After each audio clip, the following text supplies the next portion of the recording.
Hi friends, అందరికీ నమస్కారం. మనం గురు యాప్ ఓపెన్ చేద్దాం. సో గురు యాప్లో చూసినట్టయితే ఇవాళ మార్కెట్ లైవ్. సో ఇవాళ వచ్చి 6th May 2024 22,579.95 దాకా ఉంది. సో మార్కెట్ అనేది పాజిటివ్ ట్రెండ్లోనే ఉంది.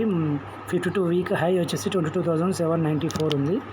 52 వీక్ లో వచ్చేసి 18,055 ఉంది. ఇక్కడ నేను చెప్పిన ఇవి ఓకేనా. సో ఓవరాల్గా ఇవాళ చూసినట్టయితే కంపెనీస్ పర్ఫార్మెన్స్ ఎలా ఉందో చూద్దాం. నిఫ్టీ 50. సో నిఫ్టీ 50 కంపెనీస్లో మనం చూసుకున్నట్టయితే నిఫ్టీ 50 కంపెనీలో ఎస్బీఐ 121 పాయింట్స్ లాస్ అయింది. తర్వాత ఎల్ఐఎన్టీ లాస్లో ఉంది. ఇప్పుడు as of now ONGC, Adani power, so Adani enterprises, Titan లాస్లో ఉంది 144. సో పవర్ గ్రిడ్ కార్పొరేషన్ ఇవి.